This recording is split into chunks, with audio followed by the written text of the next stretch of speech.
overwhelm, Bretto. It is perhaps the number one challenge our Wellness Couch listeners face.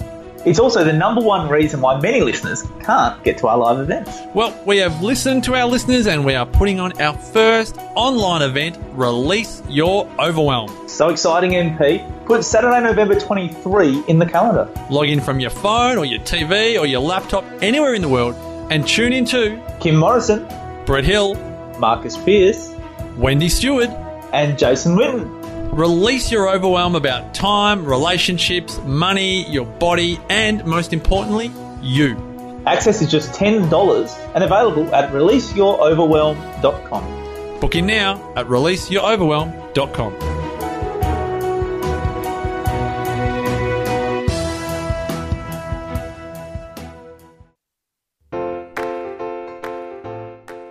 TheWellnessCouch.com, streaming wellness into your lives.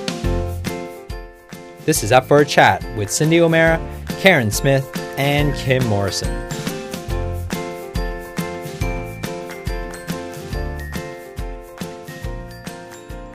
Here we are, up for a chat about the hottest topics that are important to you, inspiring you to awaken the change within. I'm Kim Morrison. Oh, and I'm Cyndi O'Meara, because dear Karen is not with us today.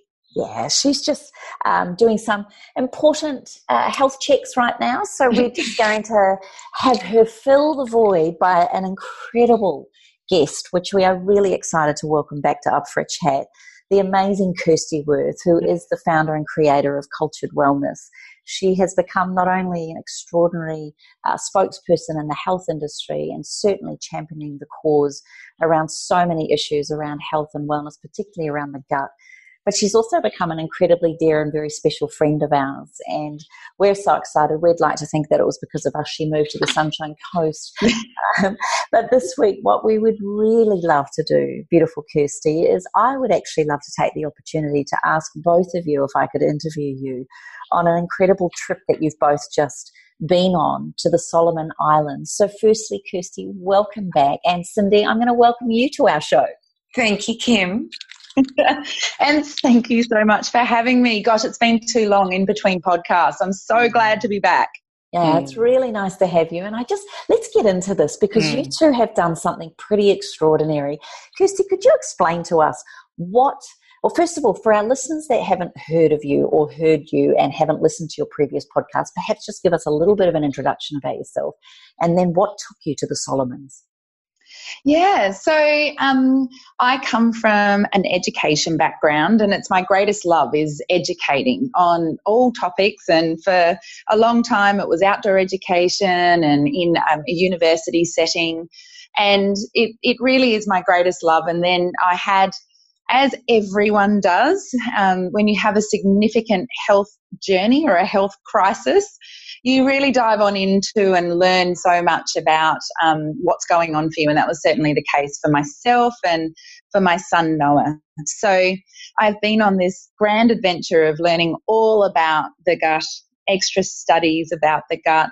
And it got to the point that I ended up starting Kultured Wellness because what I'd learned and what I'd found was so empowering and so prevalent for us that I wanted to share it with other people. So Kultured Wellness is certainly based in making sure the education's out there, but I also created the Kultured Wellness starters and programs very specifically around rebalancing the gut. So, it's a beautiful business, and I just love supporting people. And from that space, and certainly around the creation of my beautiful cultures, which once again was just developed out of pure need of a mum trying to support her children. And it got to the point that these beautiful cultures were really starting to change people's lives and certainly changing our lives. And then what then happened with the whole connection with Cyndi and I ending up in the Solomon Islands barefoot on an island with lays around our necks was my dear brother has worked for many years with World Vision. And so he was, really on the ground doing a lot of strategy with World Vision. And he introduced me to some incredible people in the Solomon Islands from Kokonut Pacific Solomon Islands. And we went over to visit them, and it was about me thinking, wow, they have this incredible resource of these amazing coconuts, which we use for our cultures. And wouldn't it be amazing if we went over to visit them? So the first time I went, it was really just exploratory. How do they make this incredible coconut oil that, they sell to Australia, and what do they do over there? And so when I got there for this first trip, I saw them, Kim, cracking these coconuts open and throwing this liquid gold coconut water onto the ground so they could then make the oil. And I was like, what? People pay a fortune in Australia for that. And it's not, this beautiful, unprocessed, just, incredible coconut water. So, of course, me being me and, let's ferment anything that moves, I was like, you could ferment that, with our cultures. And so, sure enough, our second visit, I went over there, ended up being part of this incredible DFAT funded grant. So the Department of Foreign Affairs, so through, our collaboration with World Vision and Department of Foreign Affairs, we received over $200,000 grant to work with the people at KPSI to ferment out that precious coconut water with the Culture Wellness cultures. And, off we went with this incredible collaboration of, our cultures, the benefits that they, obviously give to people with regards to their gut health, their immune health, the nutrient deficiencies, and then, of course, sustainable economies in Solomon Islands for making the fermented foods. So it's been an incredible journey, and it's one of those things, when you're working hard at something for a very long time, and then you have that moment when it comes into fruition, which is, of course, where Cyndi just waltzed on in. Yeah, it's pretty extraordinary, isn't it? The life and the opportunities and what you see. But I have to acknowledge you for the way you do seize an opportunity, and then also Miss Cyndi O'Meara, the minute I don't even know if you took a breath before you said yes. So tell us how that came to you both going. Well, let me start, and then Cyndi will tell her. So I've been over quite a few times, had this amazing, funding from the Department of Foreign Affairs, the Australian government funding this project and really prioritising health and, sustainable economies. And so I needed to go over this time for the big launch of it all coming together. And as part of that, I needed to take a companion with me because it wasn't appropriate for me to travel on my own. So, of course, who was the first person that I thought of as my companion to come along? I said, Cyndi, do you want to come to the Solomons? Yep. Okay, done. It's true. I had no idea why I was going. I just went, yeah, I'll come. So even on the plane, she's like, sorry, who's funding this project? What? Where, and sure enough, as soon as we got off the plane, Cyndi was completely, okay, I know what's going on, who we need to talk to, how we can make this change. And gosh, we're a dynamic duo of, we were the right companions for each other, that's for sure. So what was your gut feeling around Kirsty asking you this? I mean, it's not like you were going for a holiday. You were actually asked to come to help with education. Of course, it's all about being a change maker, both of you. What was your first thoughts? I appreciate you asking what it was actually about and why, but I bet there was an intuition, a gut intuition, if you like, about going. What was that? Well, you know what my brother says about life. I want to travel the world and have a good time. Well, that was my gut intuition. Kirsty's asked me to go to the Solomons. I'm going to travel the world and have a good time. But I also knew that Kirsty was going because of her love of being a change maker and being an educator. And even though I didn't know exactly what I was doing, I felt that I was going to be her support. That was my main thing, that I was going to be her support. And then the week before we go, she says to me, now you're okay at speaking at the university and the hospital and to the Ministry of Health. I went, really? I just thought I was carrying your bags. I didn't know that had anything to do with it. But I got to tell you that it was the most incredible 4 days of understanding a country, understanding its health issues, understanding that they have the power to change, but realizing that they are in, like everybody else in the world, they are under the guise of, Western nutrition is good. This is what you should eat. This will give you food security. And yet it is creating wasting in children, and it is creating diabetes at a diabolical level, with limbs being taken off within the older population. And so I realized that, as soon as we got there what this was all about. But, I'm a bit slow when it comes to things like that. I really did think I was just carrying a bag. And ultimately that was the start. And I was like, you know what? I'm speaking at the University of Honiara. Why not get Cyndi up? And then so I kind of just dobbed her in, let's be honest. Yeah, well, you couldn't have dobbed in a better person. I know. And then I was like, Cyndi, do you think you would have just sat there? So, guys, there was one story that you told, and forgive me if I'm jumping a little bit ahead, but there was a story, Cyndi, that you told about that little baby. And I'd just love you to share with us, give us a description of what it's actually like there in the Solomons, because this story summed it up for me in a matter of words. Yeah, we got to the hospital, and we had a talk with the CEO of the hospital, who was a medical doctor, and then we met some pediatricians, and we went to the pediatrician ward, and I wouldn't look. I kind of was glazing, and Kirsty kept knocking me, nudging me to look at this little baby that was like within a foot of us. And this little baby, he or she looked like a preemie, but I figured about 6 months old because of the look in the eyes and just some things. And this little baby had its arm out, and I think it had a needle in its arm, and I could just see it staring into space, wasting away, and doing this little and both Kirsty and I think we just about lost it at that point. And you could see these mothers sitting beside their babies, and fathers laying with their babies, with the mothers there. And I think they were like stunned. They didn't know what was happening to their babies. They didn't know, how to help their babies. And that was the saddest thing, I think. And then to find out, I think this is where Kirsty and I just lost the plot.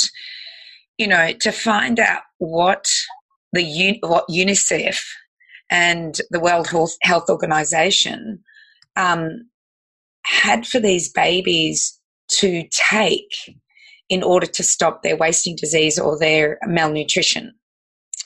I think that's what shocked us probably the most. Would I say that, Kirsty? Oh, yeah. Yeah. And, as we said, we just wanted to take them home and just wrap them up and feed them. And because we'd heard about this. Well, in my first visit many years ago, I'd heard about this peanut supplement food. And so, what is this? And trying to get information about this supplement food. And then eventually, Cyndi and I we are going to get our hands on this. We're going to look at what it is, and we're going to read the ingredients. We really want to know about it. And thankfully, the pediatric doctor was just so wonderful. He was so all-encompassing in us being there and sharing his knowledge on what's going on the ground, and being so open to learning from us about bacteria and fermented foods and gut health. He really was just so open, which was such a great experience. And so we left the office with the CEO and walked down the stairs and through the hospital. And, of course, this is not a hospital that we would expect in an Australian environment. So, as you're walking through the corridors, there's beaten up, gurneys just sort of on the side of the corridors. And obviously it's a developing country. And, we walked into the pediatric ward and saw this little baby, and then walked over to this replacement food and got our hands on it. And we didn't even need to read past the second ingredient before. Like I physically felt sick reading it. And because we've got this picture of this baby in our minds. We've only seen this little baby holding on to life by a thread of a breath.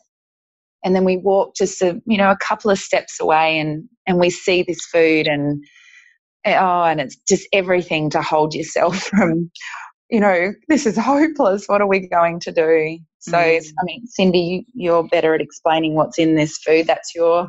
Yeah. So it's in a plastic, I guess what would you call it? A muesli size, not like a muesli size, like a bar sachet, like the size of like a protein bar. So it's in this plastic sachet. It's red and white.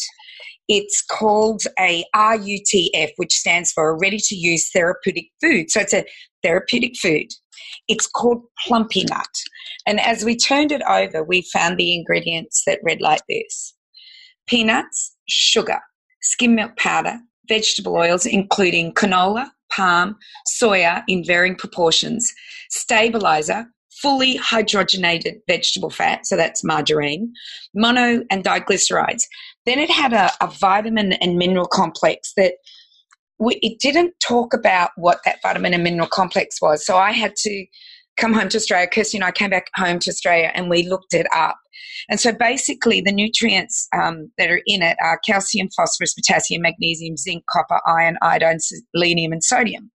So a scant amount of minerals, but obviously what is there to help a child to survive. And then your vitamins were A, D, E, C, B1, 2, 6, B12, K, biotin, folic acid, niacin, and pantothenic acid. Once again, for me, it's the basics. It's what gives it, but the calories is 500 calories. And the prescription is that at the age of 6 months, before that they want you to breastfeed, but at the age of 6 months, babies are allowed to take this. And what they do is they cut the plastic wrap, and it's like a peanut butter. That's what it's like. And they squeeze it into the mouth of the child, basically, and they do that 3 times a day until malnutrition is stopped. And that's about, I think, was it 7 kilos of weight gain I think they had to do, which I think they believe to be 7 to 8 weeks. But as Kirsty and I know, and there are malnourished obese children in this country. So weight gain is not a measurement for, health. But even though it seems to be the way, like Kirsty and I must sound like the biggest, know-it-alls when you think, well, the World Health Organization and UNICEF all think this is great. We were just, I just actually went into how can they think that this is okay? And knowing agriculture, I see in there, like peanuts will probably be sprayed, and this is my pet hate, but peanuts will probably be sprayed with or around with Roundup. If it's sugar beet, it will be GM with Roundup on it. If the cattle are fed grain, the skim milk powder will have Roundup or glyphosate. The vegetables, if it's GM, rapeseed or canola, it will have Roundup. Soya definitely will have Roundup on it. And then you've got vegetable fats. How much is in that? And so I've actually bought this food home to have it tested, because what if we're putting a food into these little babies and we're killing their microbiome? And Kirsty could tell you better than me, but we know when the microbiome is healthy and there's abundance of nutrients being made by gut bacteria, it will make the B vitamins, K, the aromatic amino acids, the iron carriers, the coenzyme Qs, the butyrates, and so much more. And when we combine that with Kirsty's stunning product, the coconut cream and the coconut water that has been, with her gorgeous cultures, fermented, we know that the coconut flesh is high in fiber, vitamin C, E, B1, B3, B5, B6, the minerals iron, selenium, sodium, calcium, magnesium, phosphorus. So here we have a country with an abundance of food, an abundance of coconuts that are on the side of the road, And they're making this food in India, and it's $2, by the way, Australian, to feed these kids this food. That's the cheapness of this food. Kirsty, I want you to continue with what, you see as a clinical trial that you talked about, that is possible for us to do. Why don't you talk about that? Because I just feel that I just think it's the answer. It just is. I was so excited, but I don't know if they're going to listen to us. Oh, they will. I bet you love it. Well, let's take it one step back for the first part of the funding with, the joint venture between Kultured Wellness and Kokonut Pacific, Solomon Islands, through that launch series, DFAT funding. When I was over there that first time and I said, you've got all these resources, you could be fermenting this, selling it in the local economy and have it as another income stream. And so, of course, that's where that whole trade comes in and where the funding came from. Then Kultured Wellness went over and trained the food scientists and trained Kokonut Pacific over there on how to ferment our cultures with their beautiful coconuts.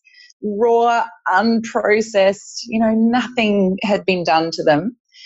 And then the second step of that funding was we actually were able to train a couple of different Solomon Island villages on how to make it, so then they could then feed and supply and sell to their local village.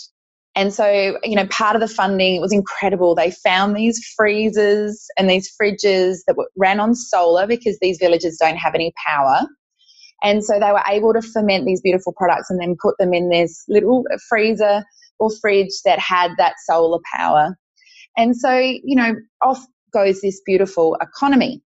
Now, that had been going along and it was very successful, and lots of the villagers who were having the cultures made by the, local village people were saying, I feel so much better. Remember, Cyndi, that guy said, I've been having that and I can see now, and I don't have pain and my tummy is better and the kids don't have diarrhea, and all of the incredible feedback that, we get here in Australia from our cultures. But it's even more poignant when you've got little kids with failure to thrive and constant diarrhea, and it's quite dangerous for them over there because they really don't have the nutrients to have that buffer like we do here. And so, we've got these incredible villages, there's these trials, and then Microba, who many of you may or may not know about, which is an incredible lab here in Australia. They actually joined the project to do a case study on. We did some pre-testing of their gut microbiome. So Microba sent over 30 stool kits, so testing their poo. So sent it over, and at one particular island, they collected all of the information, sent it back, and Microba sequenced the data. And then they started having the cultures, and then they measured afterwards how had the cultures affected their gut microbiome. And so we know, and the funding has seen that these cultures are making a big difference. We've been able to, provide the research studies as to why it is just as powerful as supplement food. So we've been able to get some incredible runs on the board with the local dignitaries and the local hospital and local businessmen. This stuff is powerful and it can make a change. And so then we're moving forward into this next phase of funding, which is really about, let's use the Kultured Wellness yogurt using local coconuts falling off the trees, laying around everywhere, as the supplement food in the hospital, as opposed to this plumpy peanut. Because we're going through the testing at the moment to see, okay, how does the yogurt, the Kultured Wellness yogurt, fermented yogurt, stack up to this plumpy peanut? Because if it stacks up nutrient-wise,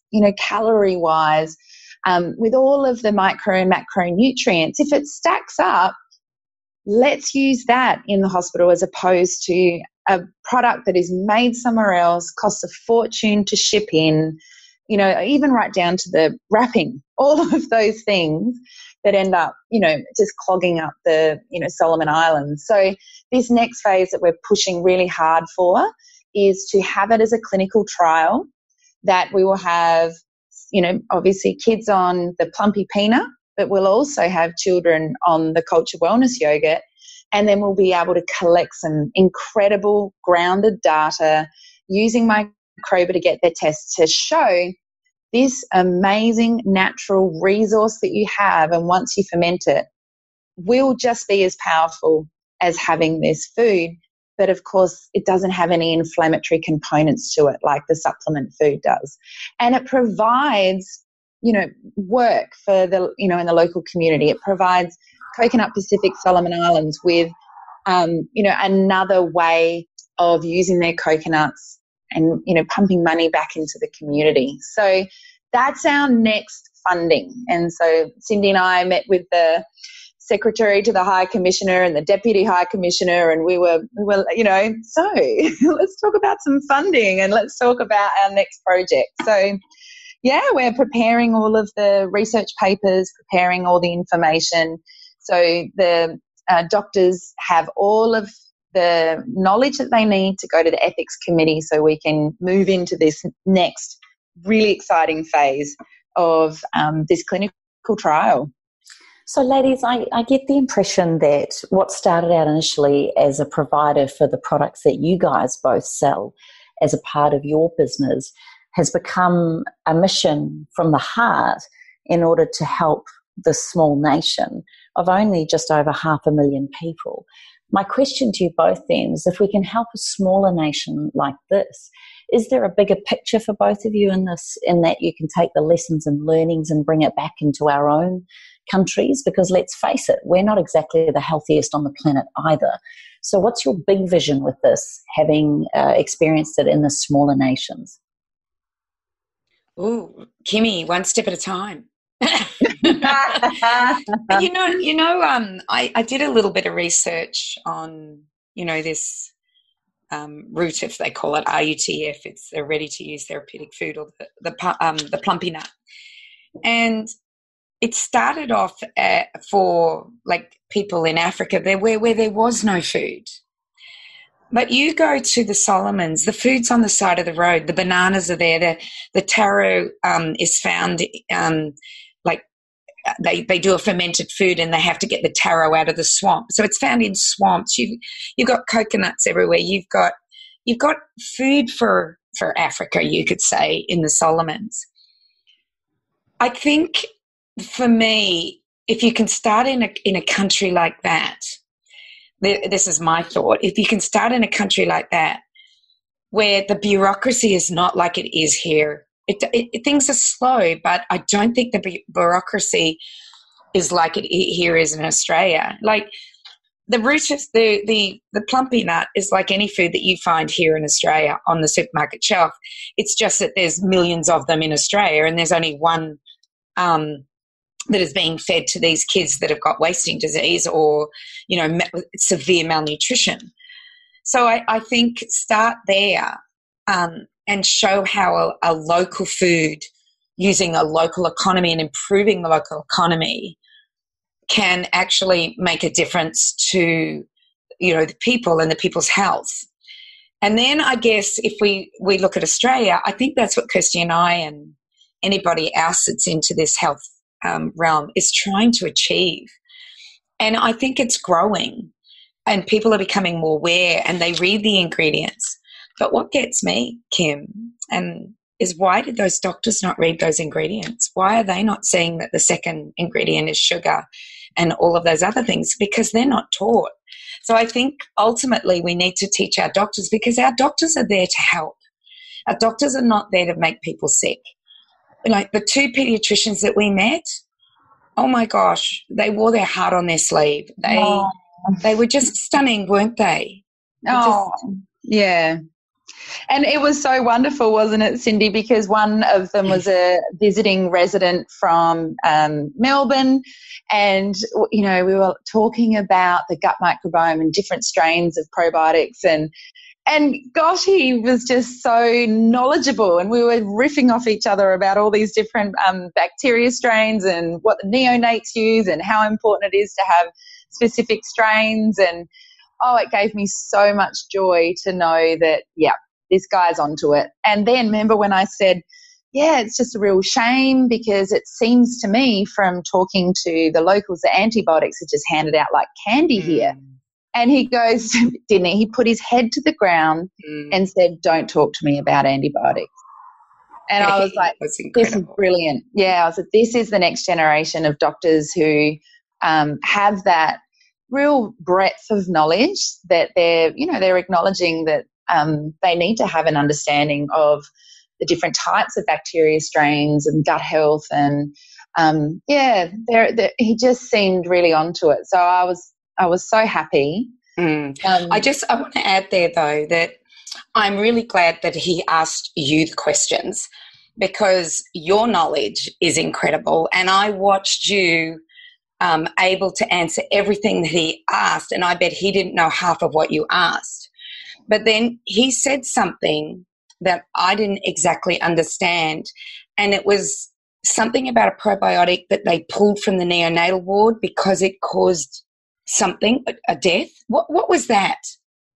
Yeah, so they were using beautiful probiotics specifically that they know are very helpful for neonates, and a bacteria strain that in those first few months and weeks and days of life are really beneficial for a little baby to take on mother's milk and to thrive.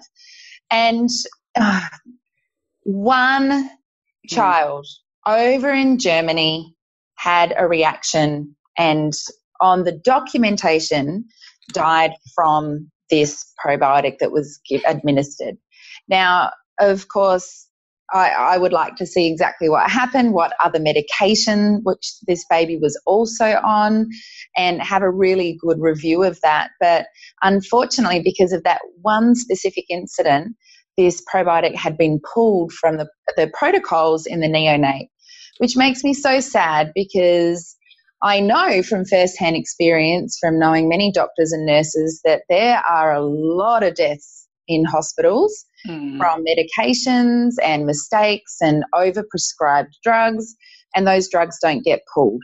But we have one death from basically a harmless bacteria strain, and it gets pulled. So that was really, really disappointing to hear that. Very disappointing. Yeah, I could see that, and we both said that. We both went, well, you know, how many babies die from, well, we could say a million things, and just one had, and I find that really frustrating because we know that a healthy microbiome, we understand that mother's milk is filled with, you know, things, immunological factors as well as bacteria to help the baby's immune system and to help the microbiome establish. And then something like that happens and they go, oh, we'll just make everything sterile again. It just was very disappointing. Yeah. Ladies, you both said that you both spoke at the university to the Ministry of Health. Can you tell us all what you spoke to them about? Like, how do you create change and instigate inspiration for change at that university level? Well, what a surprise for us because we really, you know, we'd been invited to speak at the university, and going to the Solomons, you never quite know what's going to happen when you get there. So you're very flexible and you just go with whatever goes on. So we turned up and it was a beautiful lecture theatre, and little did we know there was sort of about 150 people in this lecture theatre. So we gave this, you know, I gave my presentation first and then Cyndi gave hers. And because of the nature of a lack of access to fast internet or any internet at all, lack of ability to be able to download research papers, and also just to be able to understand clinical trials and things that are happening in other places, there were, yes, the Ministry of Health, there was nurses, there was doctors, there was practitioners there, and it was incredible. Their thirst for this knowledge of our presentations, which of course, we had the research papers there and the the science that they needed for their positions, and us to be able to explain to them what is going on out with this amazing new knowledge and breakthroughs in gut health and gut-brain connection and malnutrition and all the things that they were so keen to learn, and diabetes, which is a huge issue. And so very rarely in Australia would you have in a room such a diverse array of people. So we had, people from the High Commission, people from, the doctors' clinics. We had people, there was one guy that was there as an intermediary with one of the mining companies. There was just really everyone there, and someone who been working with the World Health Organization, and we were able to touch so many people in all these diverse fields in this one presentation. And so we were able to make such significant change in their thought processes, and chatting with them afterwards and supporting them around forwarding on information. And then, of course, what a wonderful time we had at the Ministry of Health. So, Cyndi, do you want to explain even the room that we went into? Well, and Esther, was it Esther? Was that her name? Esther. The beautiful lady that you just wanted to move into her house with. Into her house, yeah. Actually, before I talk about the Ministry of Health, I want to go back to the university, because after there was a lot of questions, and we actually had a GP come up to us and say, "Can you do a prescription for a diet?" They realised that what they needed was to be able to give a prescription for a diet. And so I have her email. She's emailed me. And, the thing is I can't give a prescription to a Western diet. I have to give a prescription that is the Solomon Islands. So Solomon Islands are very much like the Catawbas. The Catawbas have been studied forever. Their food is high carbohydrate, but it also has fish and coconuts. So it's high in saturated fat, it has its protein, but then it has lots of the root vegetables, the bananas, the papaya, the mango, whatever is in season. So it's almost like you would have to do that as well as using the cultures and how to do that. But the issue is there's no refrigeration. And those that live in Honiara, it's a crowded place, and them getting fresh food is through the markets, but then it became really difficult. But Kirsty and I do need to get together and decide, well, what is the best prescription for them?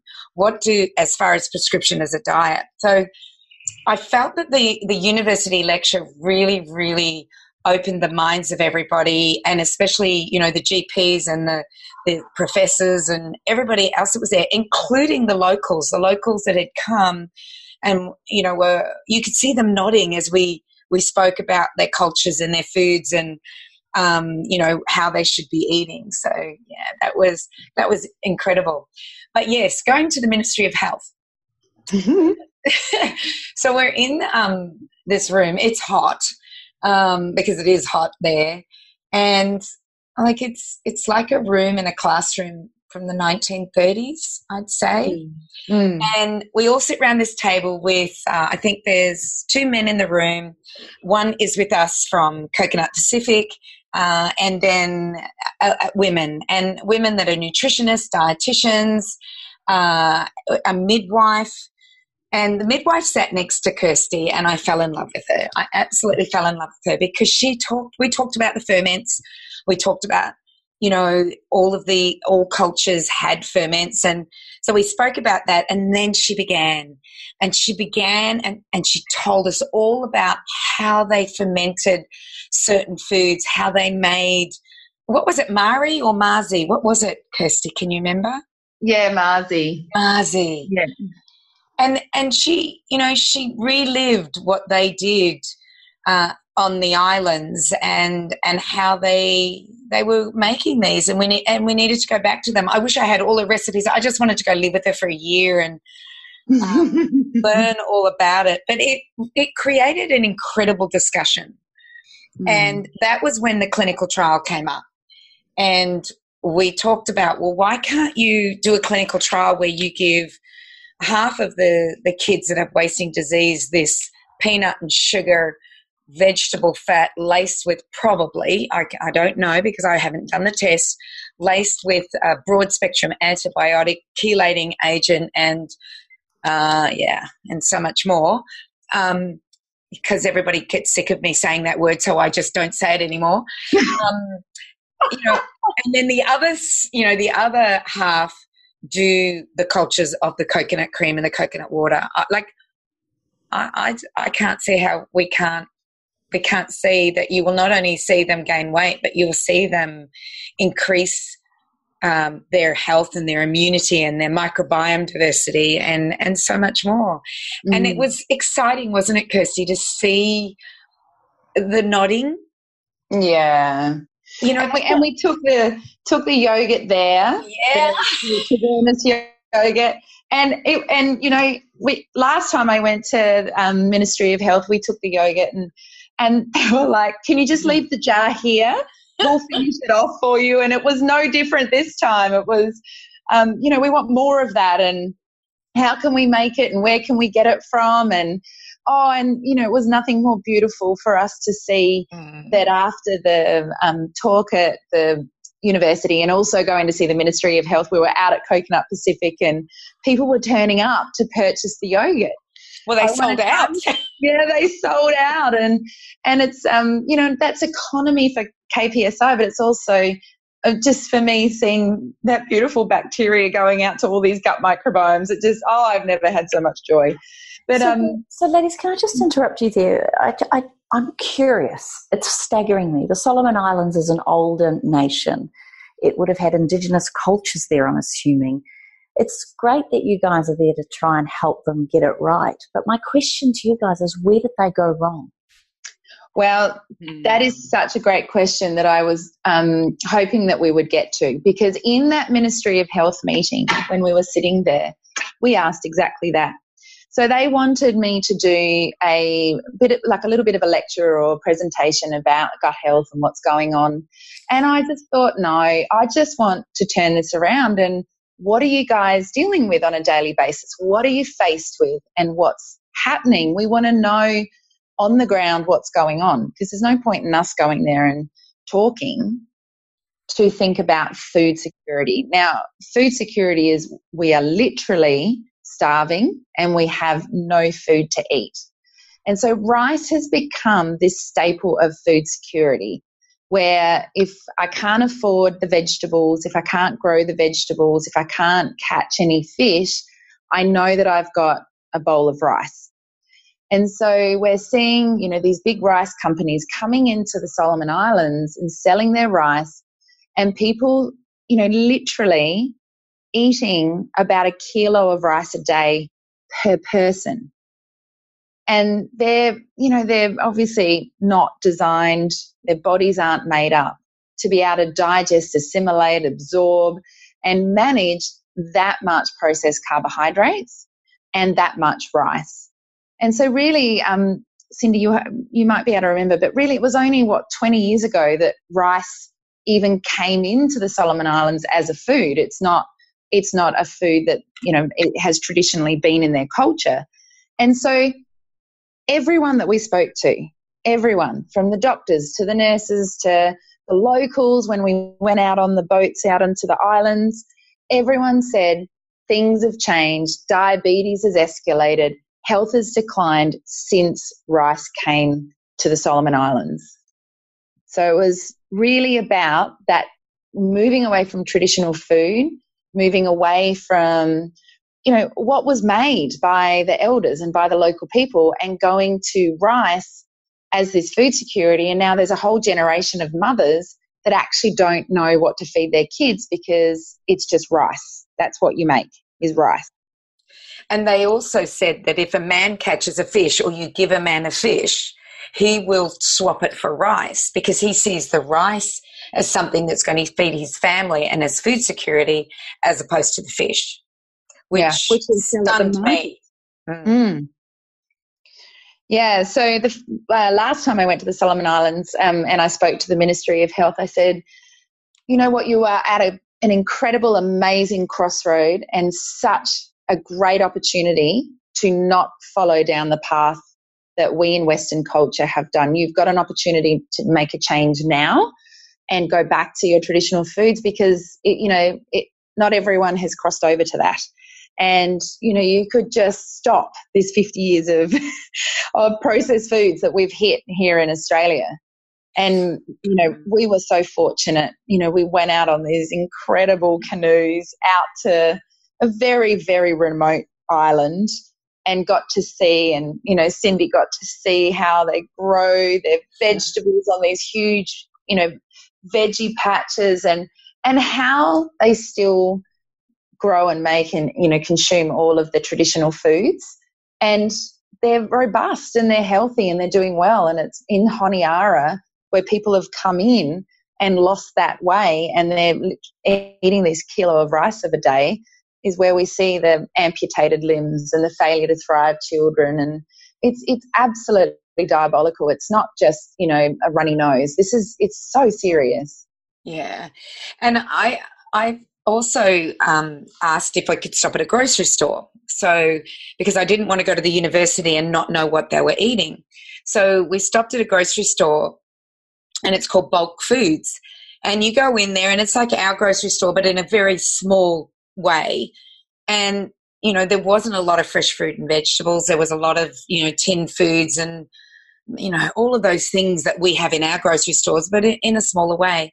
But what blew me away is how many of them were in Honiara, and a new one had just been opened that was up near where we went on a jam session with the High Consulate. So it was, I looked at it and I went, they're just getting bigger, just like Australia. Those grocery stores are going to get bigger and people are going to go more to it. But if you go to the markets in the city of, in the centre of Honiara, it was just rows and rows and rows of green vegetables and like all plant foods and fish, and just, it was stunning. And we've done the same thing here. We go to the grocery store, we buy off the shelf thinking that it's okay, but it's just laced with sugar and vegetable oils and acidity regulators and fillers and stabilizers, instead of realizing that the true wealth of the country is at those markets in those foods. And I think, like Kirsty said, the comparison between Honiara and this island province, and where they grew everything and they all lived well. But I must admit, rice was seeping in there, wasn't it, Kirsty, into that island? Yeah. And we saw a few malnourished little kids. We did. And, gosh, we were just hosted so beautifully. We felt like dignitaries and got off the boat and had leis put around our necks, and we had to sit at, in this special spot that had all been decorated, and lots of speeches. And what was sad for me was that a full, beautifully prepared buffet had been made for us. So cassava, taro, potatoes and chicken prepared in this beautiful sauce, and greens and, beautiful freshly cut fruit. And then the rest of the village went down to another main hut, which was, I assume, where they did most of their cooking. And most of the meal was just rice and none of the things that we had been offered or we were eating. And once again, it's that food security, limited resources, and so it's kind of that hard mix between, knowing what is appropriate, but also not having access to enough of it for everyone as well. So there must also be that real sense of understanding farming principles, understanding where they're located, understanding their raw, beautiful food supplies and things like that. So how do you get them to go back to what they have, apart from you guys educating the authorities around gut microbiome and gut health and nutrition and the importance of that? How do you get the beautiful people in the village to believe that rice is not what it's all cracked up to be? How do you convert that? I think that's actually easier than Honiara because they are still living that traditional way. And then, like Kirsty said, you know, we went there and they'd been eating the coconut cream and the coconut water that had been fermented. And, you know, there was one man that spoke out and said how good he was feeling. So I like anything, you just start small and then it just grows. There seems to be something that grows. Like, you know, even this food supplement, it would have started small and it's just grown and now it's worldwide, just like margarine, like that. We can change it. We've got to have the energy to say, we're not going to put up with this. We're going to do something. We're going to make a difference. We're going to keep going back until at least we can get that village to realise to add some of the coconut fibre and the yogurt to their rice. You know, that's a start. It might be only a small thing, but it's a start. And when you can get these big multinationals in Australia that provide most of our wheat and our breads and our cookies and all that through the grocery stores, when you can get them to make one ingredient change, maybe 2 ingredient changes, and over 4 years make 5 ingredient changes, then I think it's a start, Kim. I just know that we're not going to turn this big cargo ship that is like out of control around in a day.'re going to have to just do it step by step. And I feel that a village in the Solomon Islands would be a good place to start. What do you think, Kirsty? Yeah. Look, if I can honestly say to you guys that you could, just listening to you both, you could put the whole of the Solomon Islands, the whole model and everything you've both said, and really it's a metaphor for Australia, for New Zealand, for even our so-called modern cultures, because you just replace the word rice with processed foods. And yes. we have undernourished children. We have people being given, you only need to go into a local hospital to see what they give people that are malnourished. And I dare say it's very similar to that plumping nut. So I really don't think that what you guys have discovered is anything different to here. It would be amazing to take what you're learning there and bring that back to the authorities here. But like you say, Cyndi, have we got the power? How does 2 gorgeous blondes that obviously live what they speak about and they're so passionate about instigating change, how do you help turn that around in this nation? Yeah, well, it comes down to research papers, clinical trials, grounded in the research and providing that information, which is so important. And then... Can I interrupt you though, Kirsty? Yeah. Like, why do I have to have that piece of paper when I see farmers living this? When you go, you know, we've interviewed people like Cale Brock talking about the blue zones where they just eat real food. They have community. They have regenerative farming. They have people with purpose. They talk to their elderly. Why on earth do we have to have the science and the research papers? And when you're talking about, when I don't need the science. I just need to know that my family's well. Yeah. And that goes back to that, you know, that sort of chain of command and that process. It's a lot different in Australia than it is in the Solomon Islands. And we've just put so many processes and barriers and decision-making processes in place to get to where we need to go with regards to how we manage. In Australia, it's just a lot more red tape. And so we don't, the best way is not to go through the red tape, but through that groundswell of everyone just making a change themselves. And then eventually there won't be any requests or demands for processed foods because people won't want it. And then, you know, big business and economy will have to follow suit. I mean, we're seeing it already. Coca-Cola has bought into kombucha and, you know, Lions Brewery has bought into kombucha. Like, these are the big guys that can see, hang on a minute, people are requesting different things. The consumers want, even though, you know, I'm not going to get started on kombucha and how we're supposed to have it, but, you know, it's not Coke. Like, there has been this movement and it's coming from the ground up. And so we need to start there, but we also need for, you know, that red tape, we need those clinical trials as well. And Solomon Islands is a great place to get that done. Can I ask you both how this trip, this 4 days in a beautiful part of the world with amazing people with big smiles on their faces, regardless of the crisis that they're in, how's it changed you both? You can go first, Cyndi. How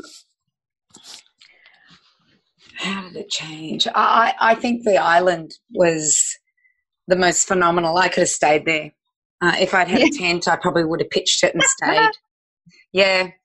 It also brings you back to what life's all about. You know, they didn't have, well, I saw a couple with phones on the island, but I didn't see Wi-Fi. I didn't see any of that stuff. I don't know. It just brings you back to the basics. And as I've been saying, that I'm listening to this Earth Child series that is all about, you know, the life that we did lead, which was about hunting and food and culture and families and traditions and talking and connection and all of those things. It's in the Solomon Islands. It's on those islands. We don't have to go back thousands of years. It's sitting right there. And I loved it. Yeah, I absolutely loved it. And I can't live that life, but I can emulate it as much as I can. And I don't have to go with no electricity and things like that, even though I do like to do that on occasion, such as Kirsty and I doing our lovely 5-6 day hike where we're not going to see a soul. Intense with no, you know, nothing. I can at least emulate that, and I can do that as part of my life and part of my lifestyle. So I just think it brings back family and tradition and culture for me. I think that's the biggest thing. What about you, Kirsty? Yeah, I mean, look, when we were on that island and these beautiful children just singing and laughing and being cheeky and having running races and you know, we said, look, there's no way that you would go into a neighbourhood in Australia and all the kids would run out and start singing and clapping and having running races with you. And they think you were weird. Yeah, you just wouldn't have it. I mean, I'm quite fortunate. I'm looking out now on my field across the road from my house, and sure enough, there are about 15 of the community kids out playing soccer.